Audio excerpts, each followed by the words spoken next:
యూట్యూబ్లో అవన్నీ వీడియోలు చూసి మీ అన్ని స్టేటస్ పెట్టుకుంటారు సార్ రోజు. ఇప్పుడు పరిస్థితి ఫ్రీ బస్ వచ్చినాక ఇప్పుడు చాలా ప్రాబ్లం అవుతుంది సార్ మాకు. ఏమైతుంది అంటే మా లేడీస్ అసలు ఎక్కట్లేదు సార్, అందరు బస్సులు ఎక్కుతున్నారు. దానివల్ల మాకు చాలా ఇబ్బంది అవుతుంది సార్.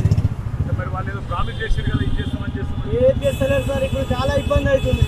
చాలా మంది ఆటో డ్రైవర్లు కూడా సార్ నమ్మి ఓటేసింది కదా. అవును సార్, అయితే ఇట్లా అవుతుంది అనుకోలేదు సార్ ఎవరు. కానీ ఇప్పుడు చనిపోతుంది సార్ మా డ్రైవర్లు. ఒకప్పుడు రైతులు చనిపోతుండే, ఇప్పుడు ఆటో డ్రైవర్లు చనిపోతుంది సార్. పేపర్లో చూసినా. అవును సార్, 14 మంది ఏదో చనిపోయినారు. అవును సార్.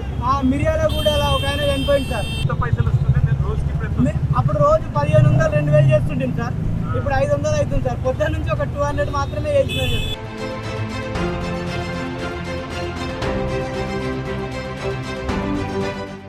మరి ఏం డిమాండ్ చేయాలా ప్రభుత్వాన్ని, ఏం అడగాల మీరే చెప్పాలి సార్. నా ఆలోచన ప్రకారం అయితే రోజు మేము 2000 సంపాదించుకుంటాం కదా సార్.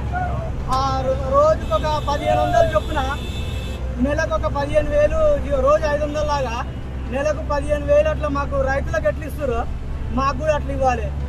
ఎంతమంది ఉన్నారు ఆటో డ్రైవర్లు హైదరాబాద్లో? తెలంగాణ మొత్తం 6 లక్షల మంది ఉంటారంట సార్.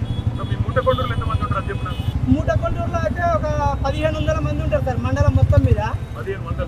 ఎంత దాకా చదువుకున్నారు? నేను 10th ఫెయిల్ అయినా సార్ అక్కడ. అప్పుడు నాకు అప్పుడు ఇంత తెలివి లేకుండే. డిగ్రీలు చదివిన కూడా ఉన్నారా? ఉన్నారు సార్ చాలా మంది. కేసీఆర్ సార్ వచ్చిన తర్వాత ఫస్ట్ టైం ట్యాక్సీ మాఫీ చేసారు కదా సార్. అప్పటి నుంచి ఆటోలు మంచి హ్యాపీగా ఉన్నాం సార్.